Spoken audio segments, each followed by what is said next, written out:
Bonsoir à tous. Je vais procéder à l'appel. Nicole Chussot. Éric Fougeret. Marie-Hélène Olivier Divigno. Fabrice Dachary a donné pouvoir à Madame Chussot. Patrick Boué. Muriel Fouillou. Catherine Coll. Adela Santelani-Ibanez. Marie-France Ruellet. Jacques Comet. François Mathieu a donné pouvoir à Monsieur Boué. Patrick Flageolet. Oui. Nathalie Bernadet. Oui. Corinne Lafitte. Absente. Thierry Anna Lefebvre a donné pouvoir à Muriel Fouillou. Alexandre Blanchet. Absent. Julien Gurt Santana. Présent. Christelle Hospital. Présent. Gérald Albano. Présent. Régis Dubus. Présent. Madame Morado Garay va arriver en retard, a donné en attendant pouvoir à Madame Lozé. Patrick Griffon du Bellay. Présent. Raymond Skoronec. Présent. Fusillade d'Estenave. Oui. Geoffrey Romain a donné pouvoir à Monsieur Dubus. Chantal Martin a donné pouvoir à Monsieur Fougeret. Frédéric Lozé. Oui. Et Christelle Picot-Vallée. Présente. Secrétaire de séance, Christelle Hospital, pour changer. Merci. Et nous allons démarrer par les approbations des PV des 3 derniers conseils municipaux. Je démarre par celui du 15 février, ce qu'il appelle des remarques. S'il n'y a pas de remarques, je le mets à l'approbation. Qui est contre? Qui s'abstient? Unanimité, merci. Le PV du 19 mars, est-ce qu'il y a des remarques sur ce PV? Je mets à l'approbation. Qui est contre? Qui s'abstient? Unanimité, merci. Le PV du 29 mars 2018, qui a des remarques, observations à faire sur ce PV? Je soumets à votre approbation également. Qui est contre? Qui s'abstient? Unanimité, merci. Administration générale, Madame Chussot. Modification de la composition des commissions municipales. Donc suite à l'élection de Pascal Briffaut, on vous a joint donc un tableau complet concernant la composition des nouvelles commissions. Je pense que vous l'avez tous vu. Avez-vous des questions? S'il n'y a pas de questions, on passe au vote. Qui s'abstient? Qui est contre? Votez à l'unanimité. Merci. Question 2. Réélection de la commission d'appel d'offres, donc la CAO. Des candidatures devaient prendre la forme d'une liste comprenant au plus 5 titulaires et autant de suppléants. Donc les listes ont été déposées à la mairie. Et donc j'ai des candidatures. Y a-t-il d'autres candidatures, pardon? Donc en liste, donc on a la liste de Tyros Autrement et la liste d'ensemble pour Tyros. Souhaitez-vous faire un vote à bulletin secret? Non. Donc si vous en êtes d'accord, on va procéder. Des questions. Des questions? Question. Oui. Monsieur le maire, bonsoir. Nous souhaitons savoir si vous comptez réunir cette commission. Si cette commission se réunira quand il y en aura besoin, c'est tout. Hein, je fait passer x fois, si vous voulez, le code des marchés publics avec les nécessités, quand il y a nécessité de réunir une CAO. Bon, après, on a une ou deux fois, je pense, réuni une commission qu'on ne peut pas appeler une commission d'appel d'offres, une commission qui était composée des membres de la commission d'appel d'offres, mais bon, la prochaine réunion de CAO, probablement, ça doit être pour la renégociation des contrats d'assurance, puisque de toute façon, ils sont étalés sur 3 ou 4 ans, et qu'effectivement, on dépasse en termes de services les seuils des marchés publics à ce stade. Alors, parce que vous avez déclaré que votre mandat sera dans la continuité de celui de Madame Apathy. C'est sur ce postulat que vous avez justifié la subvention au Festival des Abbayes, d'ailleurs. Madame Apathy avait par exemple réuni cette commission pour le projet de la place du Forail, alors que les montants n'étaient pas faits. Alors, moi je me demande pourquoi vous n'avez pas convoqué cette commission pour le projet tennistique. Parce que pourquoi vous inscrivez dans la continuité pour certaines choses et pas d'autres. Et pour projet... continuité, c'est une continuité, oui, non, mais enfin bon, attendez. Non, mais excusez-moi. Je vous rappelle... Donc, Monsieur Dubus, on va pas recommencer recommencer des conseils municipaux à faire des sketchs comme ça. Hein, vous arrivez... Mais si, ce sont des sketchs, ça, ce sont des postures, ça en est des postures. Voilà, la CAO, je vous ai répondu sur la CAO. La CAO, elle se réunira quand ce sera nécessaire. Point, c'est tout. Voilà. Bon, vous avez déjà posé cette question sur le complexe tennistique.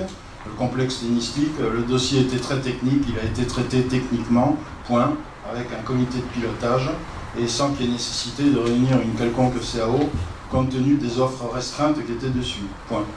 Vous venez de voter, on vient de voter à l'unanimité le procès verbal du Conseil du 29 mars. Ouais.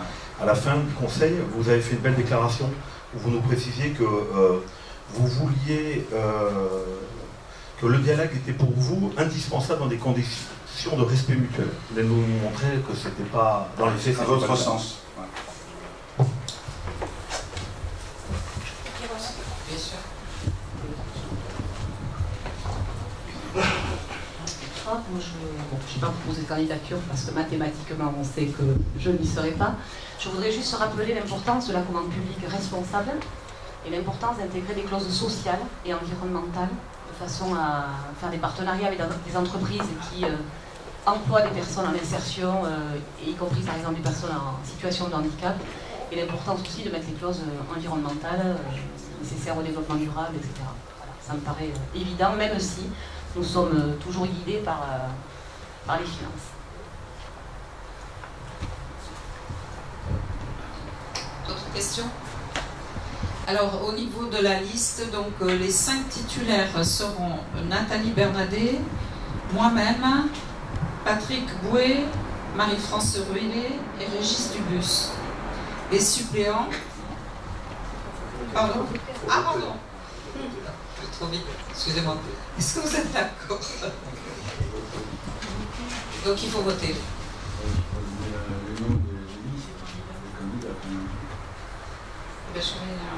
Ah oui, alors dans la liste Tyros autrement. T'es ficelé. La démographie, c'est compliqué. Dans la liste de Tyros autrement, il y a Nathalie Bernadet, Nicole Justo, Patrick Bouet, Marie-France Ruellet, Muriel Fouilloux, François Mathieu, Marilène Olivier Duvigneau, Christelle Picot-Vallée, Éric Fougeret, Fabrice Dachary. Dans la liste Ensemble pour Tyros, il y a Régis Dubus et Geoffrey Romain.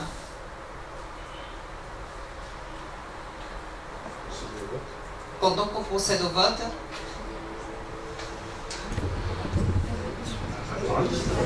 Par liste.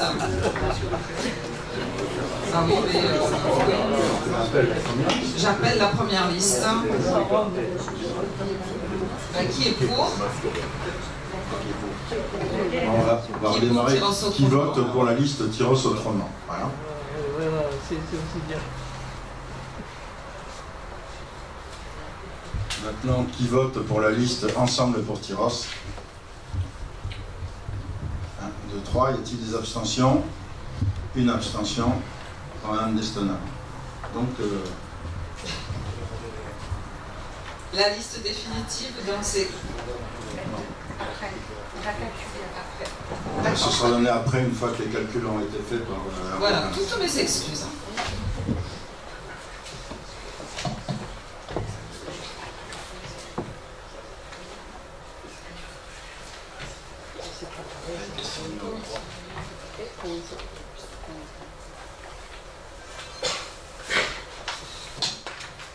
Alors, c'est la modification de la CLECT, donc Commission locale d'évaluation des charges transférées.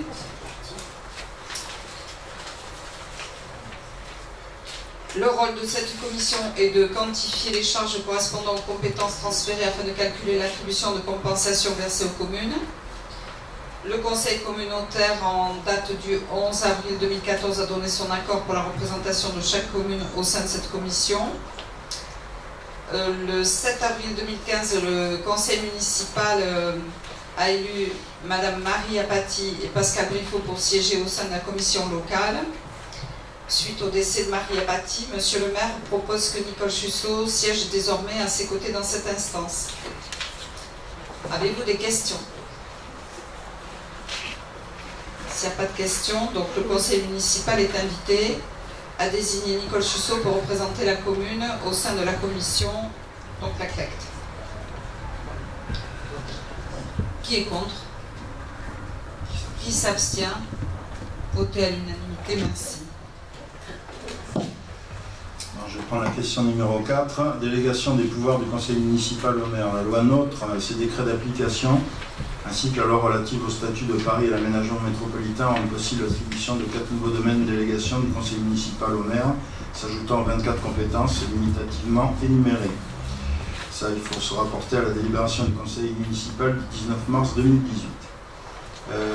Ça, les délibérations supplémentaires qui donnent, il y en a 4, c'est d'exercer au nom de la commune le droit d'expropriation pour cause d'utilité publique prévu à l'alinéa de l'article dont je vous fais grâce.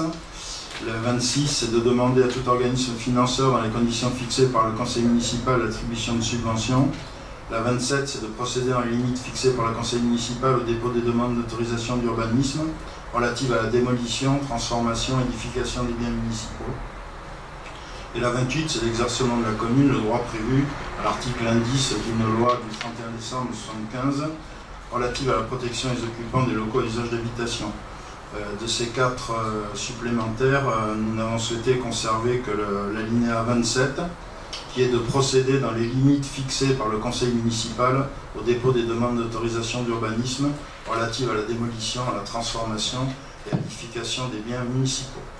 S'il y a des questions sur cette délégation de pouvoir, s'il n'y a pas de questions, je passe au vote. Qui est contre? Qui s'abstient? L'unanimité, merci. Question numéro 5, Nicole Chusseau. Contrat d'accompagnement à la protection des données à caractère personnel, les collectivités locales sont amenées à recourir de façon croissante aux moyens informatiques pour gérer le nombre de services dont elles ont la compétence.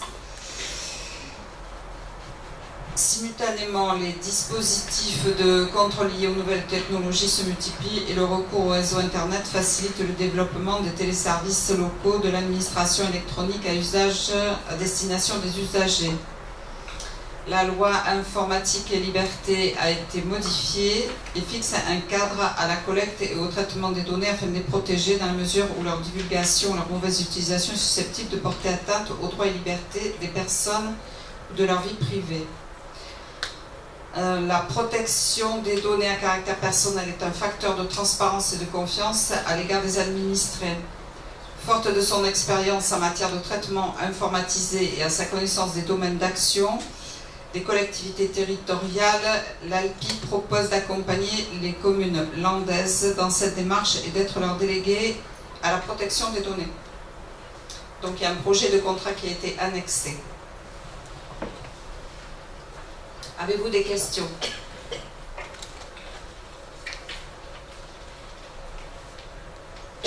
Donc s'il n'y a pas de questions, on va procéder au vote. Qui est contre?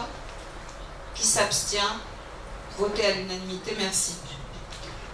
Question numéro 6, c'est pour Patrick Bouet. Ça concerne l'intercommunalité, mais le SIBVA aussi. La modification des statuts du SIBVA. Le 5 mars 2018, le comité syndical du SIBVA a adopté une modification de ses statuts. Cette modification fait suite à la prise de compétence eau par la communauté de communes du Seignance. Par le mécanisme de représentation-substitution, la communauté des communes devient membre du syndicat pour les communes de Biarrôte, Diodos, Saint-André-de-Seignance, Saint-Laurent-de-Gosse et Saint-Barthélemy. Cette prise de compétence entraîne la transformation du syndicat intercommunal en syndicat mixte à la carte. Conformément aux dispositions du Code général des collectivités territoriales, notamment les articles L 5211-17 et L 5218, L 5211-20, le Conseil municipal est appelé à approuver cette modification. Y a-t-il des questions?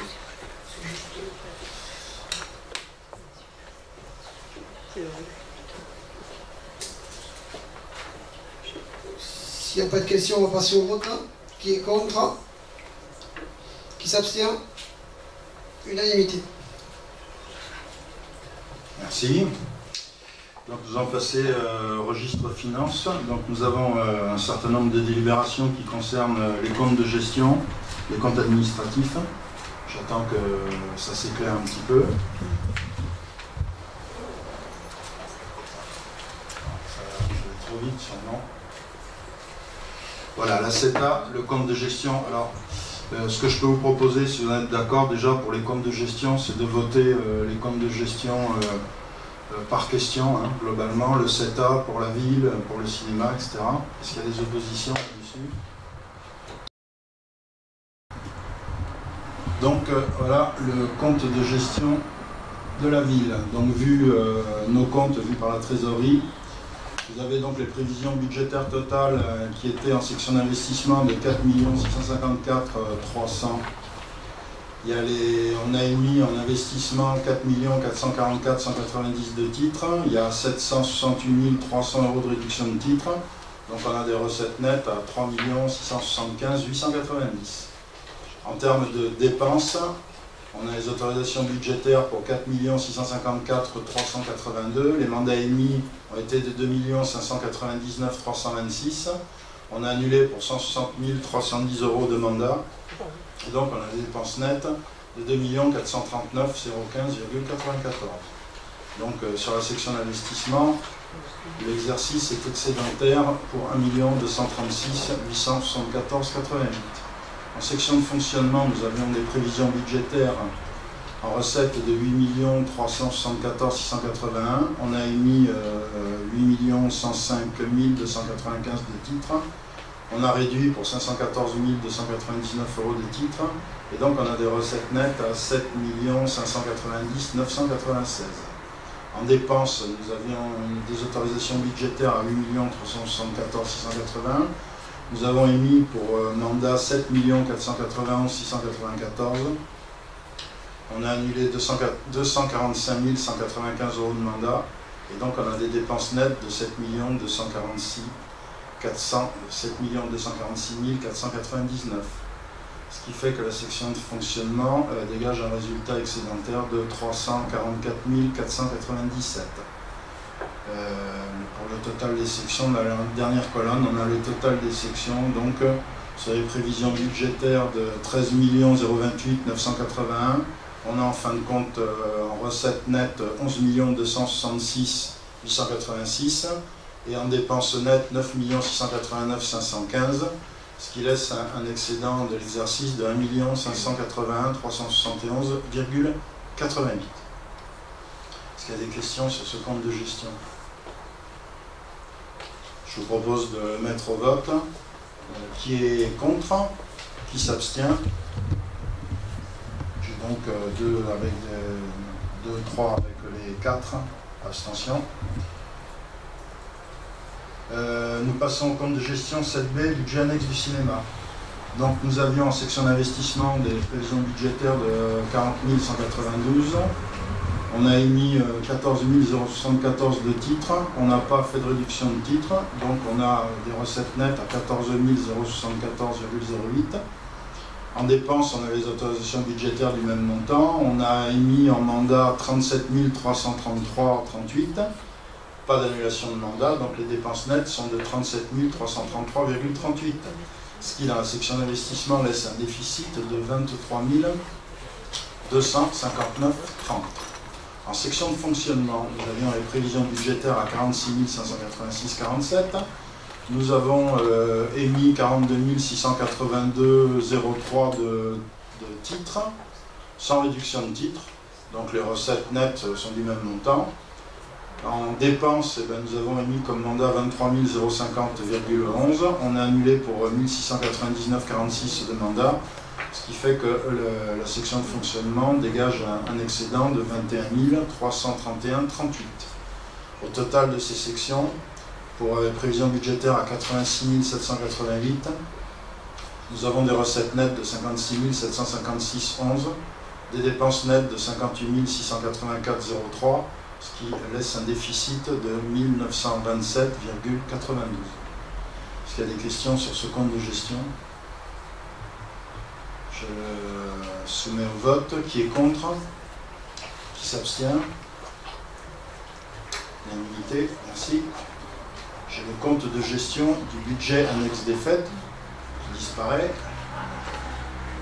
Donc là, nous avions en section d'investissement des prévisions budgétaires de 4 453,88. On a titré 4 315,59. On a fait en réduction de titre 552 €, donc on a des recettes nettes pour 3 763,59.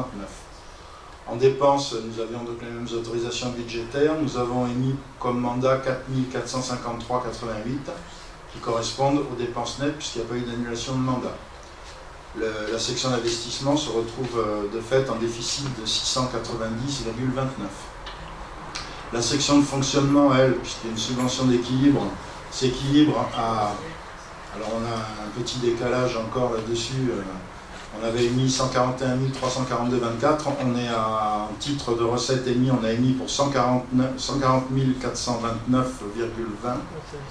Ce qui correspond ça en recettes et en dépenses. Donc la section de fonctionnement s'équilibre à zéro du fait de la subvention d'équilibre. Au total des sections, nous avions donc prévu en prévision budgétaire 145 796. Nous avons titré 144 744,79. Les recettes nettes sont de 144 192,79. Et pour les dépenses, on est à 144 883,08 et on retrouve donc notre déficit de 690,29 et à la section d'investissement. Est-ce qu'il y a des questions sur ce compte de gestion, budget annexe des fêtes? S'il n'y a pas de questions, je passe au vote. Qui est contre? Qui s'abstient? Unanimité, merci. 7D, compte de gestion, budget annexe du lotissement Légenais. Donc là, nous avons en prévision budgétaire, en section d'investissement, 3 557 €. En dépenses, le même montant. Donc on a un déficit généré de 3 557 €, puisqu'on n'a pas émis de titre. En section de fonctionnement, on a une prévision budgétaire à 236 162. On a titré pour 3 557. Donc les recettes nettes sont de 3 557. Et en termes de dépenses, c'est la même chose. On a émis pour 3 557 de mandats. Et donc on a la section de fonctionnement qui laisse un résultat à zéro. En total des sections, sur des autorisations budgétaires de 239 719, on a émis en titre 3 557, en titre des mandats 7 114, ce qui nous laisse un déficit de 3 557 €. Est-ce qu'il y a des questions sur ce compte de gestion, budget annexe Légenais? S'il n'y a pas de questions, je procède au vote. Qui est contre? Qui s'abstient? Unanimité, merci. Pour le compte administratif, budget principal de la ville.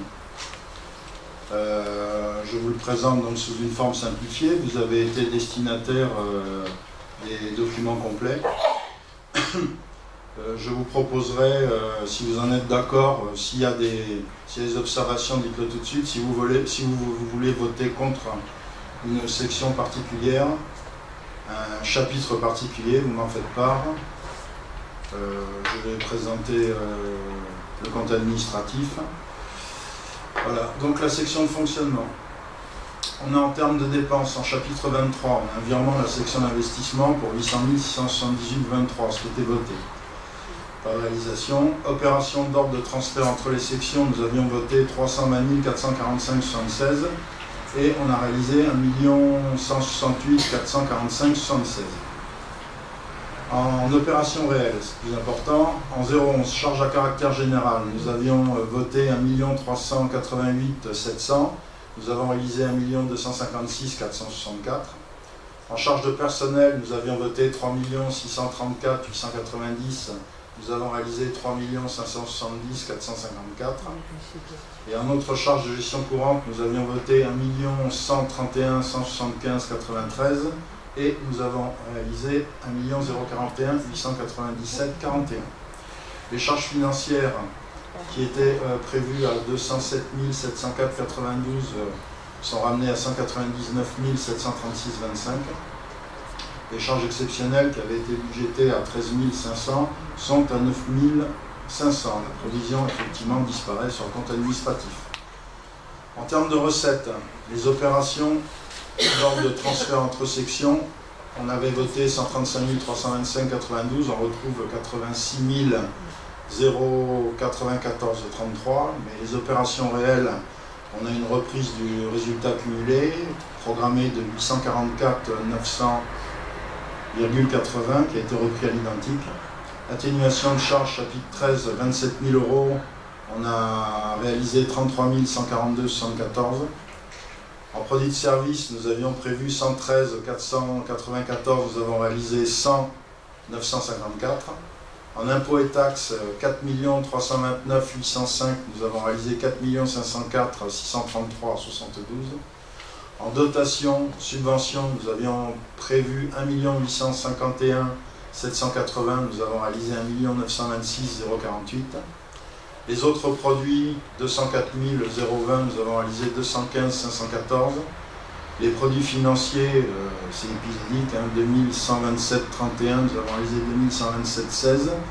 Et en produits exceptionnels, nous avions prévu 14 926 37. Nous retrouvons avec 722 480,73, qui correspond à l'encaissement de la cession de la parcelle de don.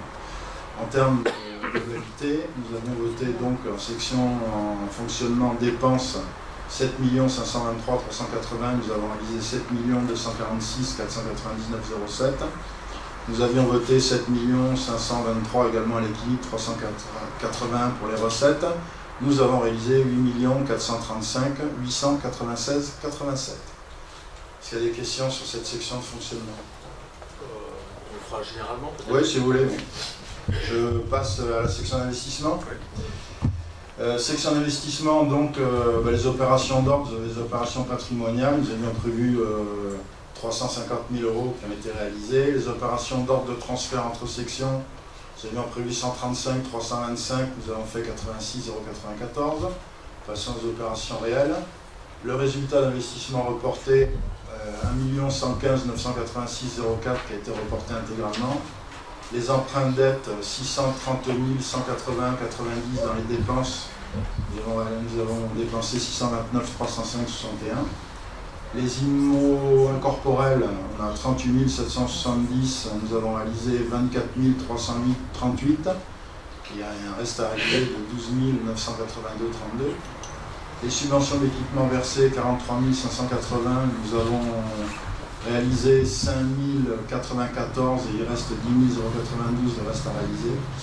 Sur les IMO corporels, nous avions prévu 575 896,96. Nous avons réalisé 211 573,07 et il reste 243 946,91 en reste à réaliser. Les opérations déclinées, la place du Foirail 794 560, on a réalisé 191 677 et on a un reste à réaliser de 42 171. Le skatepark, c'est terminé, il était à 150 000, réalisé à 149 913,99. La structure des arènes, nous avions voté 570 000, nous avons réalisé 556 095,50. Et l'opération tennis à 250 000, nous avons réalisé 234 952,75 avec un reste à réaliser de 13 510 €. Pour les recettes, la section d'investissement, les opérations patrimoniales sont également en s'équilibre à 350 000 €. Nous avons un virement de la section de fonctionnement pour 800 678,23. On a les opérations d'ordre de transfert entre sections qui étaient programmées à 320 445, qui ont été réalisées pour 1 168 445,76. Donc nous avions prévu en session 700 000 qui ne sont pas reprises là, parce qu'elles étaient reprises sur l'autre section. Dotation réserve 649 968, nous avons réalisé 664 041. Subvention d'investissement 319 000, nous avons réalisé en recette 93 162. Emprunt, nous avions prévu 1 326 500, nous avons réalisé 1 326 533. Et affecté, Foirail, nous avions prévu 127 500, nous avons réalisé 13 500. Et sur le skatepark, 60 208, nous avons réalisé 60 208. Donc cette section d'investissement qui devait s'équilibrer donc en dépenses-recettes à 4 654 300,82 a vu ses dépenses à 3 555 001,98 avec une partie de reste à réaliser de 322 702,83 et les recettes, on trouve nos recettes à 3 675 890,82. Voilà pour le compte administratif synthétique de la commune de Saint-Vincent-de-Tyrosse. Est-ce que vous voulez intervenir sur ce compte administratif? Donc, en fait, j'ai plusieurs petites questions parce que c'est vrai qu'au travers de ce compte administratif, j'ai pas très bien compris, moi, pourquoi la cession de dons, elle se situe à plusieurs endroits, parce que je pense qu'il varie les valeurs comptables. Voilà, dans le compte 67-61, par exemple, il y a des différences de réalisation, j'ai pas très bien compris tout ça. Bon, après, mais ça doit être parce que je ne me suis pas assez penché. On les retrouve, hein. Après, au niveau des dépenses, moi je suis étonné parce qu'il y a beaucoup de dépenses qui ont été faites à la baisse. Par exemple, la fourniture scolaire, alors qu'on a un budget, on a ouvert des crédits, enfin, apparemment on n'a pas tout dépensé. Je voudrais savoir pourquoi. Pourquoi les fournitures scolaires, on a économisé 11 000 € dessus, quoi. Par exemple. Les fournitures scolaires, je peux vous répondre très simplement. Si vous voulez, le problème, c'est que l'année scolaire est complètement décalée par rapport à l'année budgétaire. Et de façon, si vous voulez, à éviter qu'il y ait une consommation systématique des budgets, on les retrouve décalés sur 2 exercices. Hein. C'est un artifice qui permet effectivement de pouvoir fournir les écoles tout au long de l'année et qui consomme exactement la réalité de ce qu'ils ont besoin et pas consommer le budget. Voilà. Ok, très bien. Après, je vois le CCAS, ça doit être pareil alors. Voilà. Je remarque que dans les recettes, quand même, on a de belles surprises. On a l'attribution de compensation qui est en hausse. On a la dotation nationale de péréquation qui est la dotation de solidarité rurale qui est en hausse, les participations de l'État qui sont en hausse, et surtout les taxes additionnelles de droits d'éducation qui sont fortement en hausse. Je pense que c'est ce qui explique la fièvre constructive à Tyrosse. Ensuite, j'avais la fièvre constructive. Ensuite, elle n'est pas chez nous, la fièvre constructive, monsieur. Oui, au niveau du skatepark, on avait un budget de 160 000, donc là on trouve 149 000, mais au final, le cumul des réalisations c'est 195 000, alors que vous nous aviez promis des grillages et c'est toujours pas fait, donc on avait bien raison. Non, je ne vous ai pas promis des grillages, je vous ai promis de m'inquiéter du virage du skatepark pour éviter que les skates traversent la voie romaine. Maintenant, on ne va pas faire quelque chose, si vous voulez, comme ça, mettre un grillage d'abord parce que c'est vilain, à l'arrache.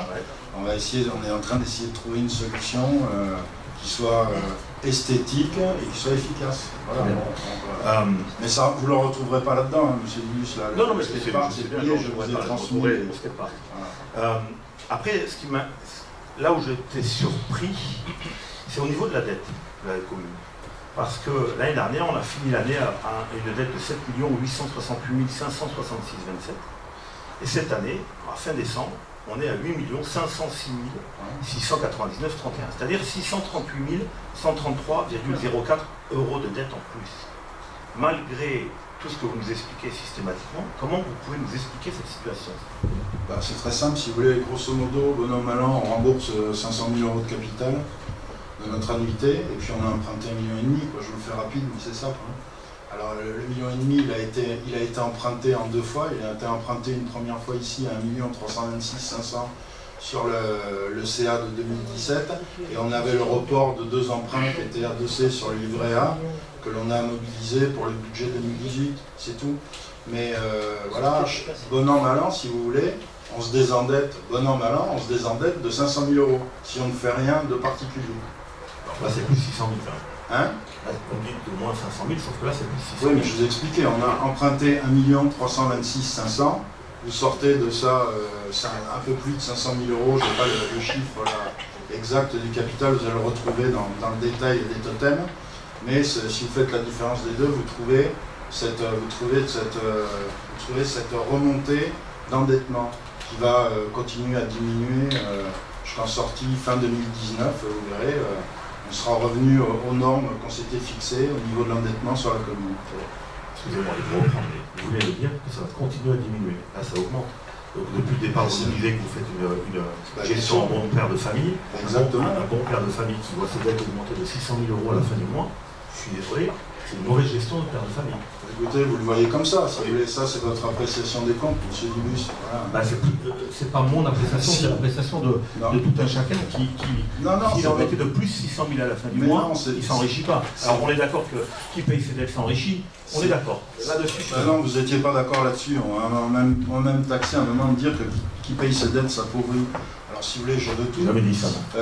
Là, si vous voulez, sur ces chiffres-là, la maîtrise de notre endettement, c'est un souci. Ça fait partie d'ailleurs d'une action dans la première partie du mandat.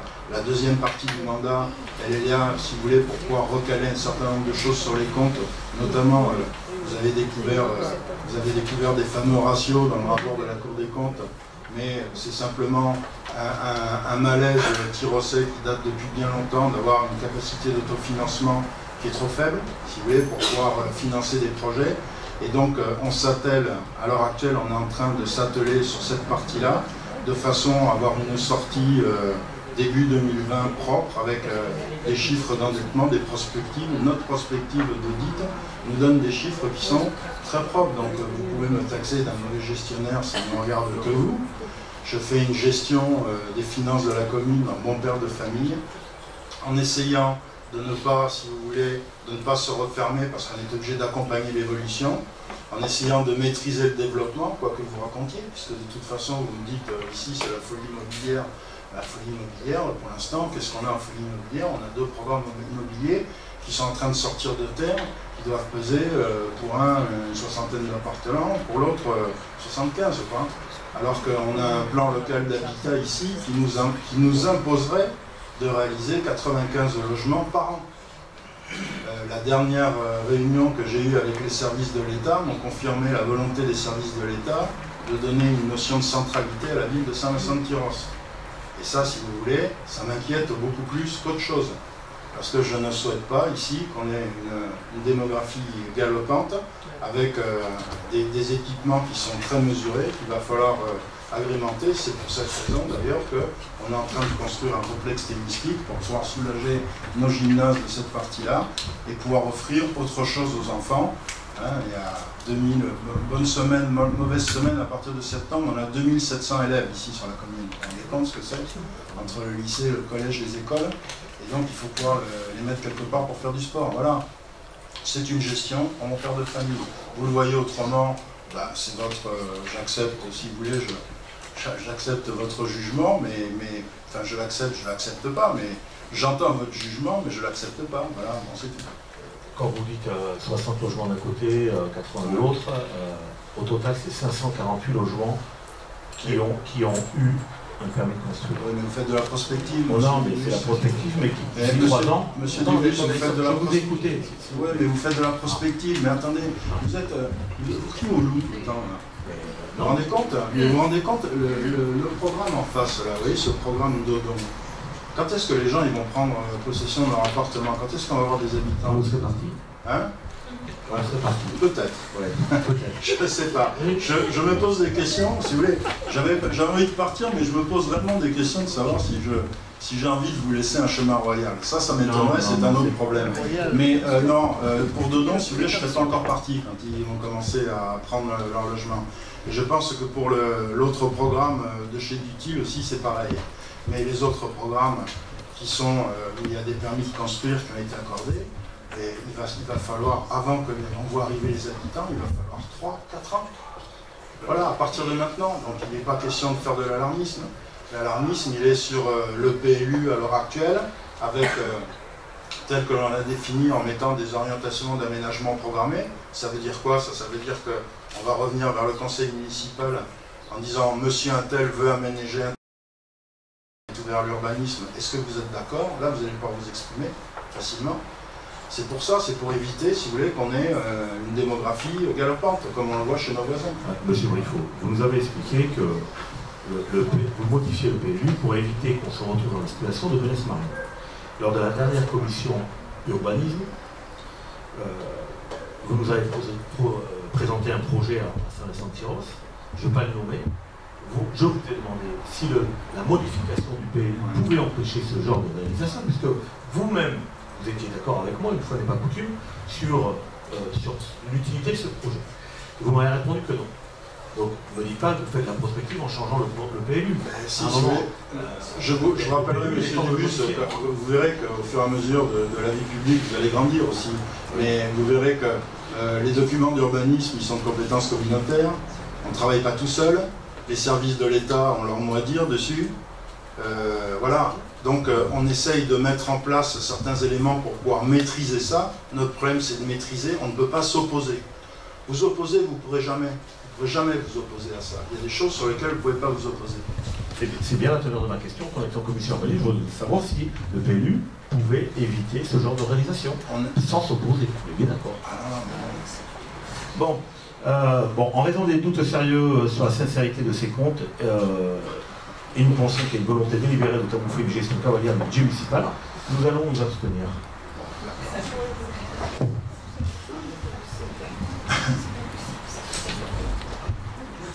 Est-ce qu'il y a d'autres remarques? Est-ce que je peux procéder au vote du compte administratif d'une manière globale? Ça pose pas de problème? D'accord, ok. Donc je mets au vote le compte administratif de la ville de Saint-Vincent-de-Tyros. Qui est contre? Qui s'abstient? Voilà, vous avez noté l'abstention. Donc je présume que le reste vote pour. Merci. Donc là, nous avons deux petites évolutions sur nos dépenses recettes. On va passer au compte administratif du budget du cinéma.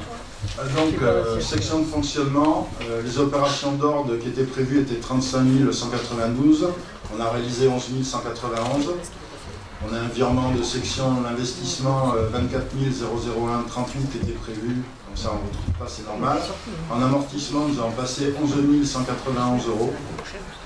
En opération réelle, nous avions les charges générales prévues à 6 030 qui ont été réalisées à 4 795,56 et des charges financières de 5 364,09 qui sont reprises à l'identique. Donc, section de fonctionnement dépenses, nous avons un total prévu de 46 586,47 et nous réalisons 21 350,65. En termes de recettes, pas d'opération d'ordre. Les opérations réelles, nous avions 14 590 de subventions prévues. Nous avons récupéré 16 778,40. Et les autres produits, 31 996,47. Nous avons réalisé 26 003,63. Ce qui donne pour le même équilibre budgétaire dans les recettes 42 682,03. Je passe à la section d'investissement. Section d'investissement, pas d'opération d'ordre. En opération réelle, on a un emprunt qui est prévu 30 348,38 en dépenses. Nous en avons réalisé 27 789,38. Et les IMO corporels qui étaient programmés à 9 844 qui ressortent à 9 544. Donc pour une section d'investissement qui devait trouver son équilibre à 40 192,38, nous avons réalisé en dépenses 37 333,38. Nous avons un petit reste à réaliser de 300 € pour équilibrer le tout. En recette, donc les opérations d'ordre, on avait un virement prévu de la section de fonctionnement qui n'est pas repris. L'amortissement, c'est 11 191,00, on le retrouve en section de fonctionnement.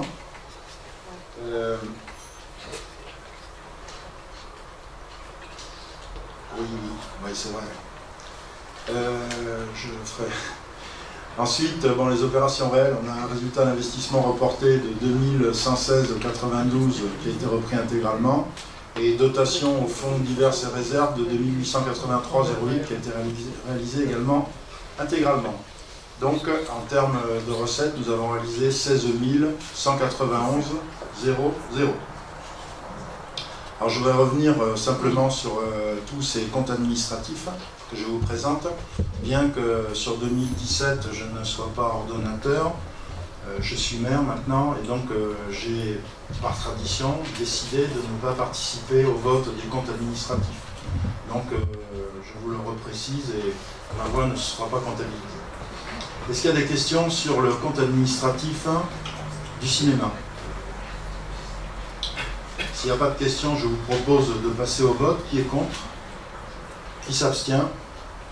Unanimité, merci. Nous avons en 8C le compte administratif pour le budget annexe des fêtes. En section de fonctionnement, nous avions donc 2 966 € d'amortissement qui ont été réalisés. En opération réelle, les charges à caractère général, nous avons sur 137 740, nous avons réalisé 136 925,96. Et nous trouvons 537,24 € de charges exceptionnelles pour un réalisé total de 140 429,20. En recettes, produits des services, nous avions prévu 62 842, nous les avons réalisés un petit peu plus, 62 863. En autres produits, nous avions prévu 78 500, nous avons réalisé que 77 384. Et on a 180 € de produits exceptionnels pour équilibrer ce budget annexe, parce qu'il y a une subvention d'équilibre à 140 429,20. En section d'investissement, c'est une petite section sur le budget des fêtes. On a 4 453,88 d'immobilisation corporelle. Et on retrouve ça en termes de recettes. On a des opérations d'ordre de l'amortissement de 1966, mais en opération réelle, on a 690,29 de résultats reportés et 797,59 de dotation pour équilibrer l'ensemble à 4 453,88. Est-ce que vous avez des questions sur le budget annexe des fêtes? Je vous rappelle qu'il a disparu, corps-bien, et qu'il est noyé maintenant dans le budget principal. Je passe au vote. Qui est contre? Qui s'abstient? Unanimité. Merci. Compte administratif, le budget annexe du lotissement régional. Section de fonctionnement, on a donc, on trouve nos 3 557 € de virement de la section d'investissement, d'opération d'ordre. Avec ça, c'est la gestion de stock. En opération réelle, les charges à caractère général, on a prévu 80 000, nous avons réalisé 3 557. Et les autres charges de gestion courante sont à 152 605, il n'y a rien de réalisé. Donc, le réalisé en dépenses est de 3 557. En termes de recettes, on a variation d'encours pour 3 557 €. C'est un budget de gestion de stock, voilà. Donc ce budget en section de fonctionnement s'équilibre à 3 557. En investissement, on trouve en opération d'ordre des travaux en cours pour 3 557. Et en face, on n'a aucune recette. On a évidemment la section de fonctionnement, on n'a aucune recette, ce qui génère donc ce déficit de 3 557 sur ce budget annexe. Est-ce que vous avez des questions sur ce budget? Enfin, ce budget, c'est compte administratif. Je passe au vote. Qui est contre? Qui s'abstient? Unanimité. Merci.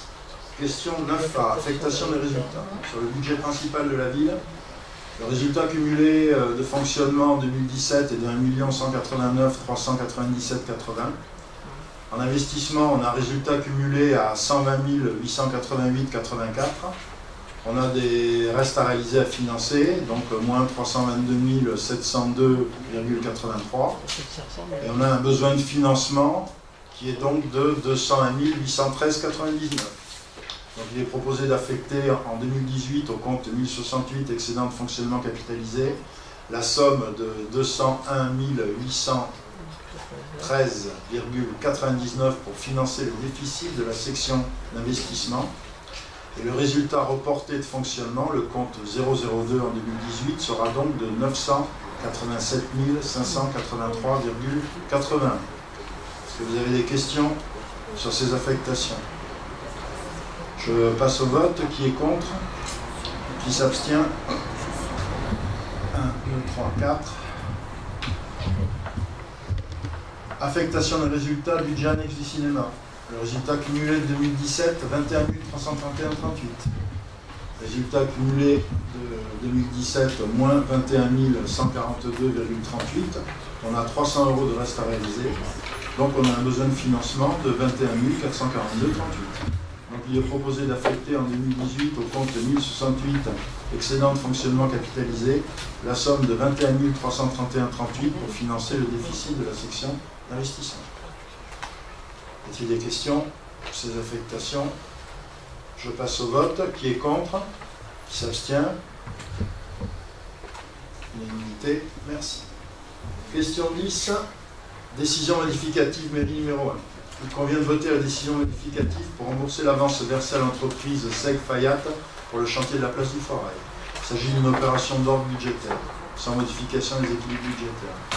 Donc vous avez le libellé, on est de 21,38 en aménagement de terrain, en passant en dépenses 6632,22 et on reprend une avance versée en recette de 6632,22 pour trouver le même équilibre. Est-ce que vous avez des questions sur cette DM purement technique?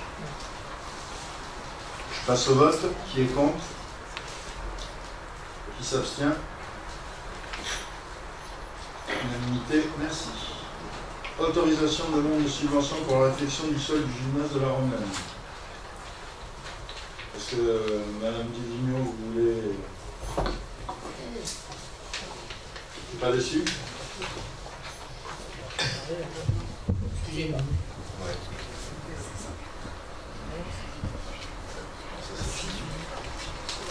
Alors, autorisation de demande de subvention pour la réfection du sol du gymnase de la Romaine. Le sol du gymnase de la Romaine est aujourd'hui dans un état qui ne permet plus d'offrir de bonnes conditions de pratique sportive. Il convient de remédier notamment à la glissance et à la dureté de celui-ci. Aussi, la ville va-t-elle procéder au remplacement de ce revêtement? Les travaux seront effectués pendant les vacances scolaires d'été 2018 afin que lycéens et principaux utilisateurs du gymnase ne soient pas affectés par ce chantier.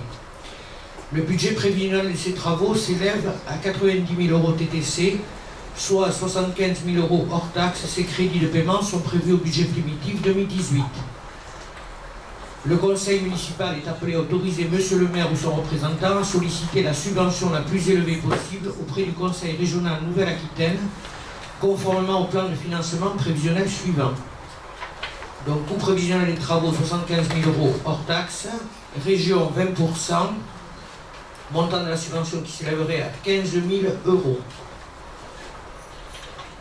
Donc, est-ce qu'il y a des questions? Qui s'abstient? Qui est contre? Votez à l'unanimité. Merci. Nous passons à la voirie. Question 12. Convention de servitude avec Enedis. Patrick Bouet. La société Enedis a sollicité la ville pour la signature d'un acte sous seing privé portant servitude de passage de canalisation électrique sur la parcelle cadastrée BK 90. Le projet d'acte et les plans sont joints à la fiche. Le conseil municipal a invité, autorisé monsieur le maire à signer un acte sous seing privé de servitude avec la société Enedis et tout document afférent. Je vous rappelle que c'est juste une partie de régularisation par rapport à cette servitude. Il y a des questions? Oui, alors nous voterons bien évidemment pour cette délibération. J'en profite pour revenir sur la question 13 là, du conseil municipal du 15 février que nous avons, pour lequel nous avons voté pour, portant sur l'installation d'un transformateur place du marché couvert par Enedis toujours. Comme nous le craignons, ce transformateur a été installé en plein milieu de l'espace entre le marché couvert et la rue.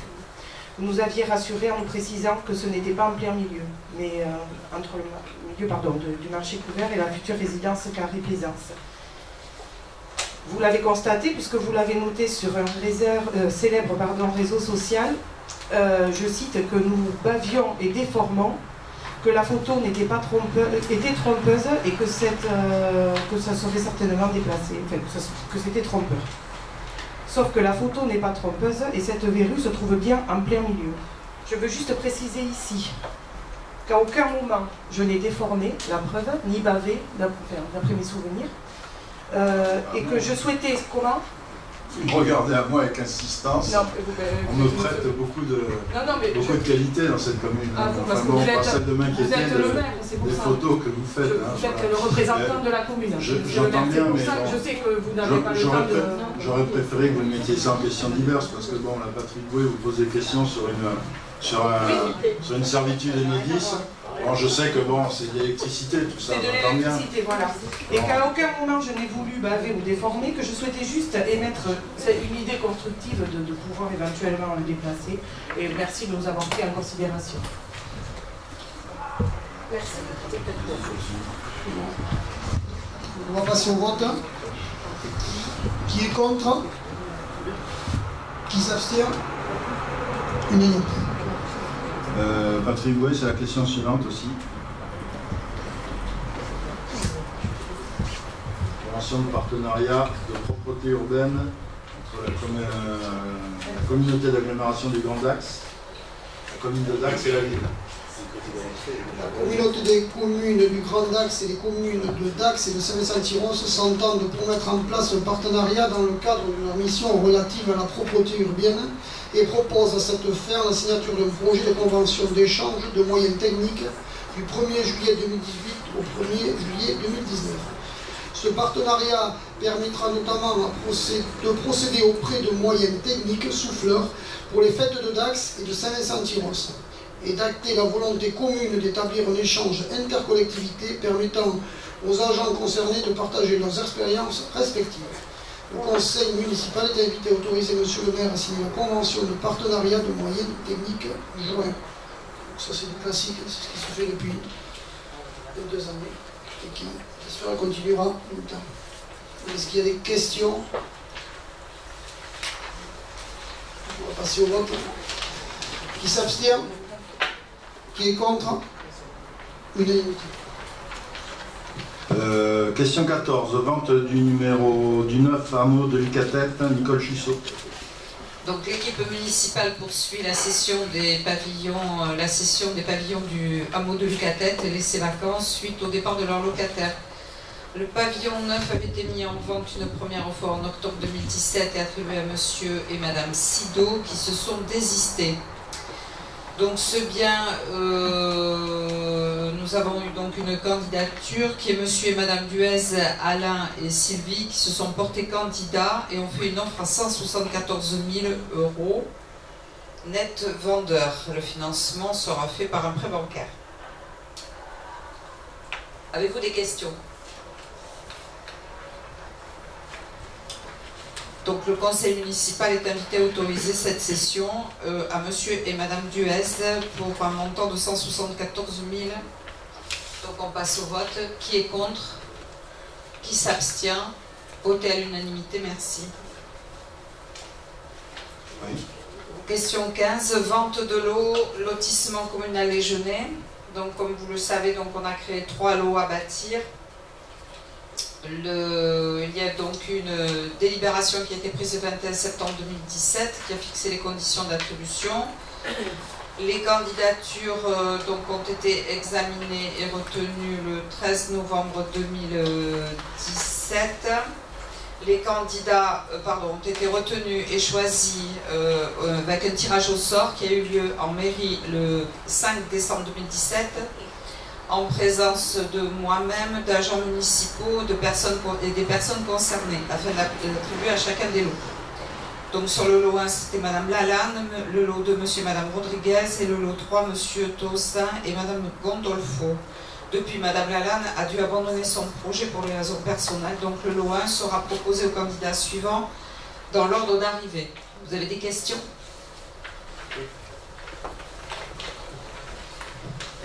Plutôt une intervention. Donc bien évidemment nous allons voter pour cette libération. Toutefois nous comprenons que certains regrettent que l'on transforme un espace vert en petit lotissement primo-accédant en réalisant au passage une bonne affaire sur un terrain qui n'a rien coûté à la commune. Ouais. Ah ouais. Qu'est-ce que vous voulez que je vous réponde de quoi dessus? Je sais pas. Je vais vous répondre, je peux vous répondre sur 2 points. Je peux vous répondre d'abord, gestion active du patrimoine de la commune. Les communes maintenant n'ont plus les moyens, si vous voulez, d'entretenir pléthore de bâtiments, terrains.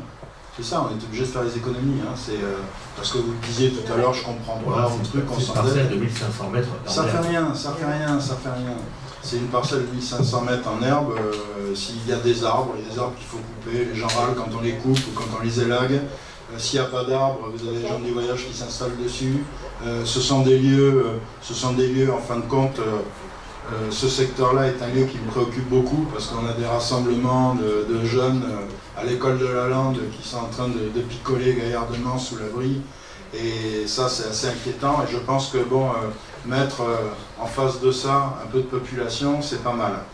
Ensuite, dans la gestion du patrimoine, comme je disais, il ne faut pas oublier dans les comptes, puisqu'on revient sur les comptes, que depuis 2014, on nous a quand même serré le kiki au niveau de la commune de plus de 500 000 €, si vous voulez, au niveau des dotations, sur ce qui était prévisible. Donc, à un moment donné, on ne peut plus, on a des charges qui augmentent, on a des frais d'accessibilité à mettre en œuvre assez rapidement sur bon nombre de bâtiments publics, et il faut faire des choix. Donc, ça fait partie effectivement d'une optimisation, comme l'avait fait la précédente municipalité sur le lotissement Arbre d'Or, sur une parcelle qui leur a rien coûté, qui leur a permis effectivement de dégager un peu de financement. C'est pas plus mal. Alors, on le sait très bien, puisque cette magnifique déclaration, elle sort de votre blog que vous avez publié en fait, sur Internet le 12 mars 2013. Donc ça montre encore une fois l'incohérence de votre discours et de vos postures. Ça, c'est vous qui... Si vous voulez, monsieur... Ça, c'est vous qui l'avez écrit sur Internet. C'est vous qui le dites, monsieur. C'est vrai que... comme d'habitude. Ah mais non, pas comme d'habitude. Si, c'est vous qui le dites, comme d'habitude. Ce Mizel, libre expression municipale au tir au 16, c'est vous. Mais non, c'est pas moi. Vous dites que c'est moi, je suis désolé, quoi. Oui, non, mais je dis, on me prête beaucoup d'activités. Par contre, moi, je persiste et signe, c'est bien vous. Je sais que vous en avez, mais bon, vous me prêtez beaucoup de discours. Voilà, donc c'est facile, quand on est de l'autre côté du miroir, de balancer sur les réseaux sociaux. Vous plaignez à longueur d'année les réseaux sociaux. La dernière fois, je ne me plains pas vous avez fait une très belle déclaration.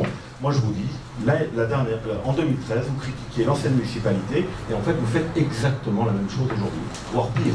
Parce que là, on parlait de 250 logements en construction, on est à 548. Ceci dit, M. Chusso. Pas débattre. Non, je peux dire juste un mot. Ouais. Je ne rentre pas dans le débat, simplement, je comprends tous vos soucis de budget. Mais là, c'est vraiment du ridicule. Il y a certainement autre chose à faire que ces 3 lots ici. Voilà, je ne vais pas vous déconner, Mme Jussot, mais aller mettre 3 maisons dans cette petite parcelle d'espace vert pour l'ensemble du lotissement qui vit derrière, c'est juste incompréhensible malgré tout ce que vous avez cité. Alors, si je puis me permettre, dans le PLH, cet emplacement a été identifié pour y réaliser un immeuble de 10 appartements. Voilà. Donc c'est un moindre mal. Et en plus, ça rend service au tir au C. Il y a d'autres questions?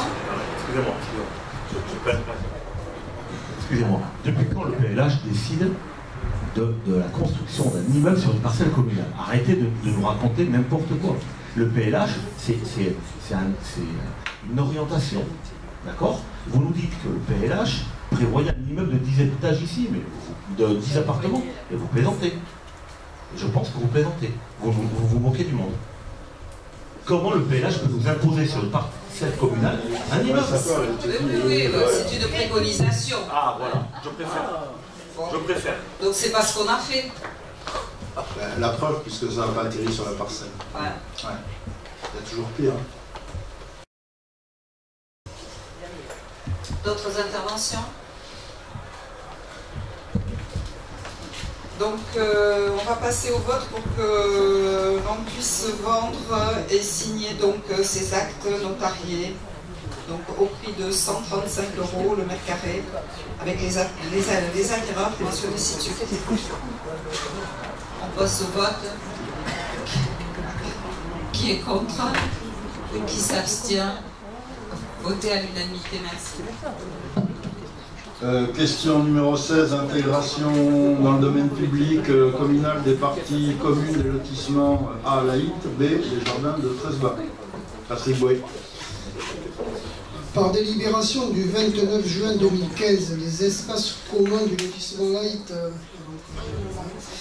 elles sont intégrées partiellement au domaine privé de la commune. Après la réalisation de travaux de mise en conformité sur le réseau d'eau usée par la SL propriétaire, l'acquisition par la ville des terrains à l'euro symbolique a été autorisée par délibération du 14 décembre 2016. Suite à la signature de l'acte de vente en date du 31 mai 2017 pour le vendeur et le 1er juin 2017 pour l'acquéreur, les parcelles ont été incorporées dans le domaine privé communal. Il s'agit désormais de transférer dans le domaine public communal. Le conseil municipal est appelé à approuver l'intégration du lotissement de la HIT. Est-ce qu'il y a des questions? S'il n'y en a pas, on va passer au vote. Qui est contre? Qui s'abstient? Unanimité.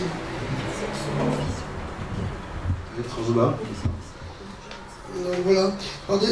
Par délibération, par contre, du 29 juin 2015, les espaces communs du lotissement, les jardins de Treusbach, sont partiellement intégrés au domaine privé de la commune. Après réalisation des travaux de mise en conformité sur les réseaux d'eau potable usés par la SL propriétaire, l'acquisition de la ville de ces terrains en euros symboliques a été autorisée par délibération du 14 décembre 2016.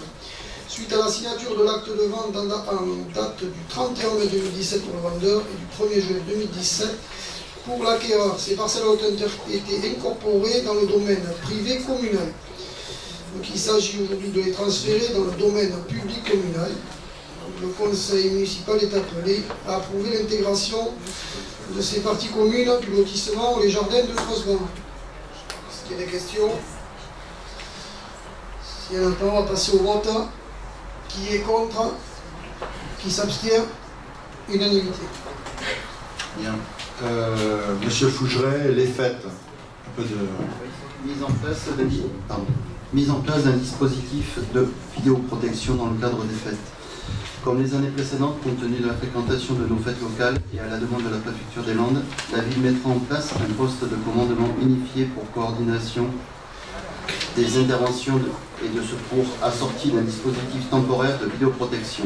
L'objectif est de mieux assurer la sécurité des biens et des personnes du 19 au 22 juillet prochain, en tentant de prévenir tout acte de malveillance, agression, violence, dégradation, destruction. Le dispositif se composera de 4 caméras dont l'emplacement a été défini en concertation avec les forces de sécurité, le tout relié au PC FED situé dans les locaux de la police municipale.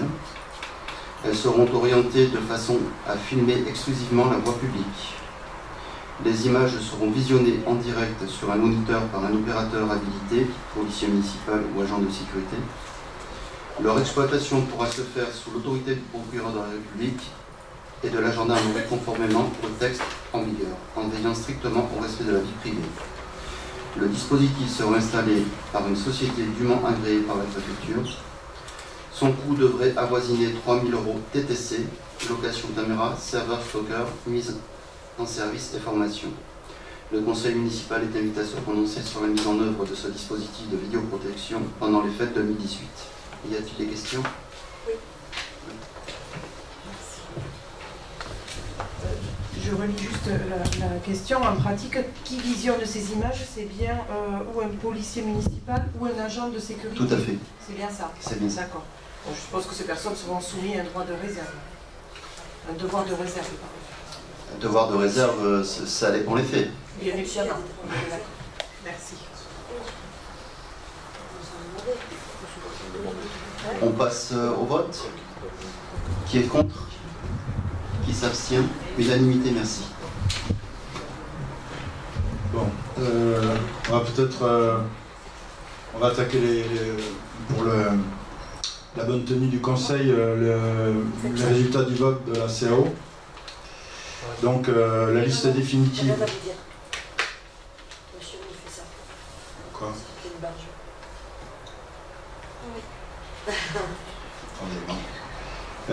Je suis sur la composition de la CAO définitive. Hein. Donc on a 5 titulaires: Nathalie Bernadet, Nicole Chussot, Patrick Bouet, Marie-France Ruelet et Régis Dubus, et 5 suppléants: Muriel Fouillou, François Mathieu, Marilène Olivier Duvigneau, Christelle Picot-Vallée et Geoffrey Romain. Question 18, avancement de grade. Plusieurs agents communaux remplissent les conditions d'ancienneté prévues par les statuts pour ouvrir la possibilité d'une nomination sur le grade supérieur. Donc, sous l'avis réserve de l'avis favorable de la CAP, il vous est donc proposé de transformer les postes suivants afin que Monsieur le maire puisse procéder à la nomination correspondante. Au 1er juillet, en catégorie C, on a 4 postes d'adjoint technique principal de 2e classe à temps complet, échelle C2 de rémunération, en 4 postes d'adjoint technique principal de 1re classe à temps complet, c'est l'échelle C3 de rémunération. Il s'agit de Nelson Bascou, Christophe Dachary, Adrien Mareuil, Sébastien Puyot. On a 3 postes d'adjoint technique à temps complet, échelle C1 de rémunération en 3 postes d'adjoint technique principal 2e classe à temps complet, c'est l'échelle C2. Il s'agit de Cathy Belloc, de Stéphanie Leclerc et de Cathy Ostarena.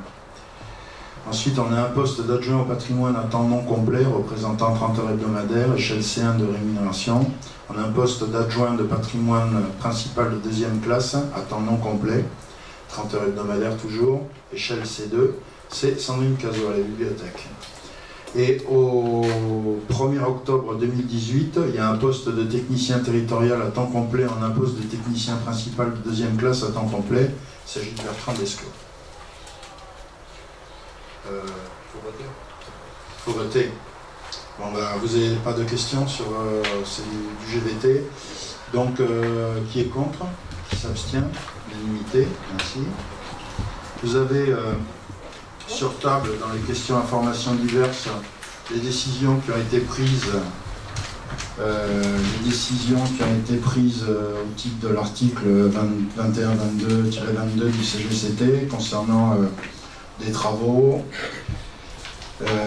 Ça concerne le Foirail, intégration de la voie verte de la rue du Foirail, l'avenant au marché de travaux qui est relatif à la pose d'un sanitaire automatisé aux arènes, parc des arènes. L'attribution du logement 18 rue du Vito à M. Serge Le Colanier, à compter du 1er mai 2018. Un avenant au marché de travaux relatif à la création du lotissement Les Genêts, on revient sur Les Genêts. Construction d'un complexe tennistique à la plaine des sports de Bury avec les sociétés qui ont été signées, 3 sociétés, la FITP, la société Modulem et la société SMC2.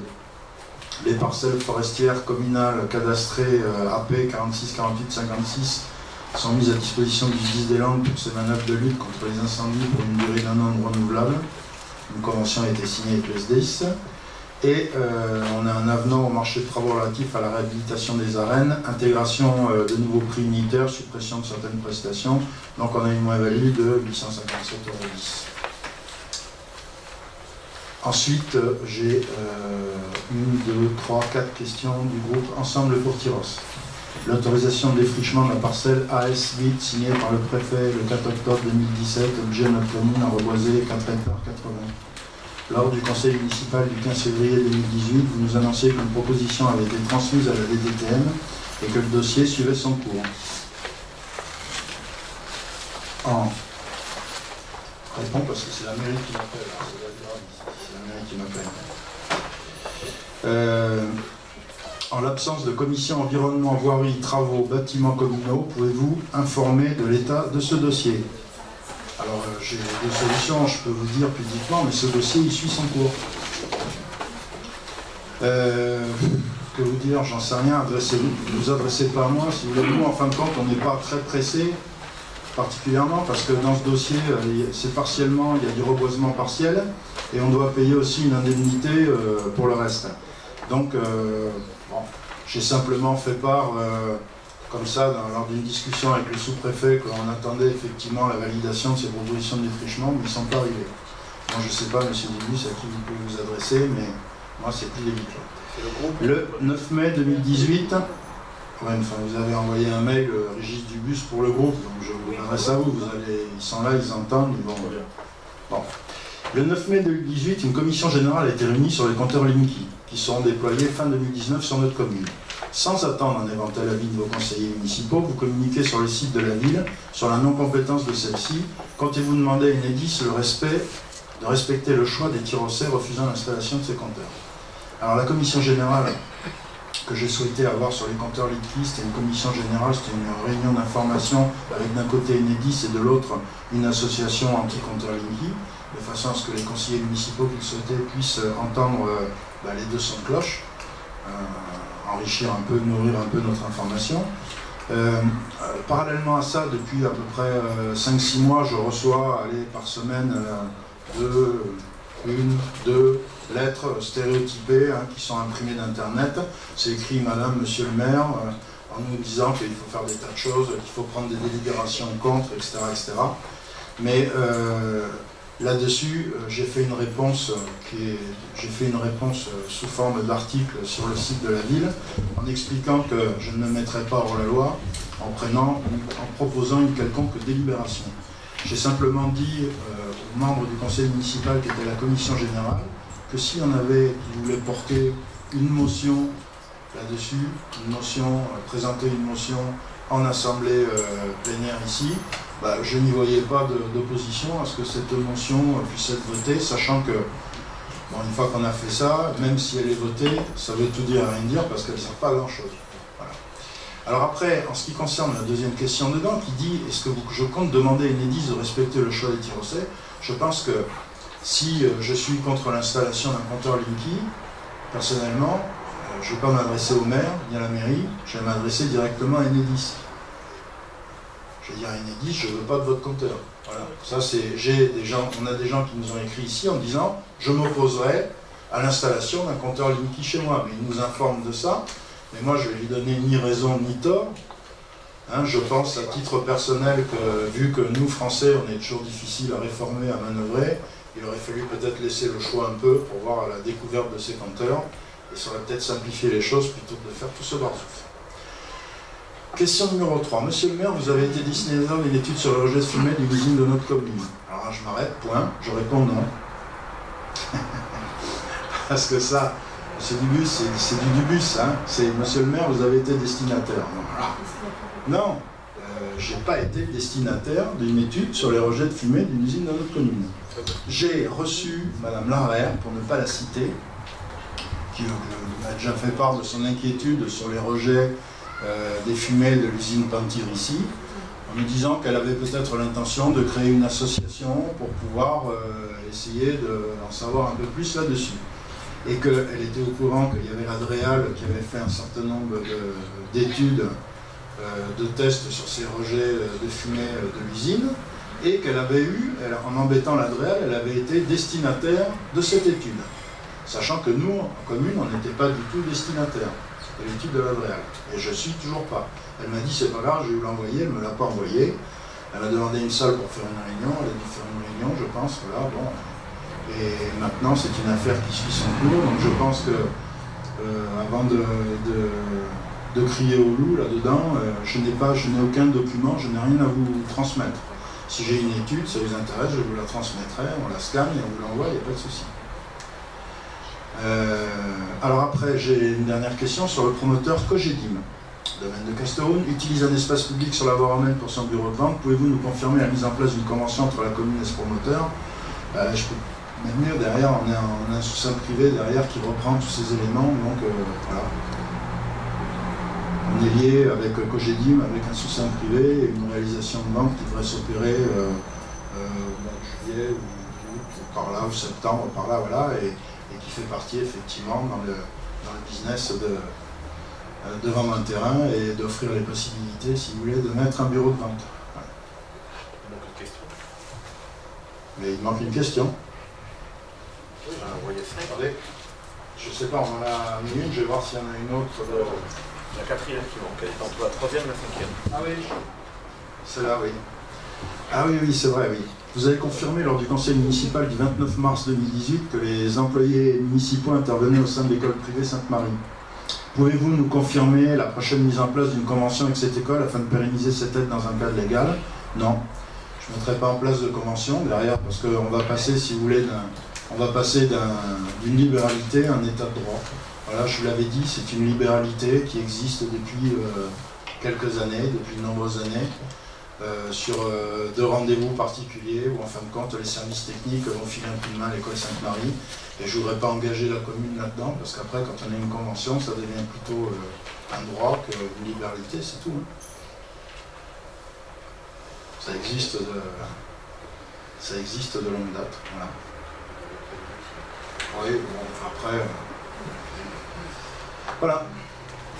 Écoutez, l'ordre du jour est épuisé, je vous remercie de votre participation, et puis n'oubliez pas de signer la feuille de présence peut-être. Merci, et je vous donne rendez-vous, le prochain conseil municipal, le 5 juillet. 5 juillet. Ouais.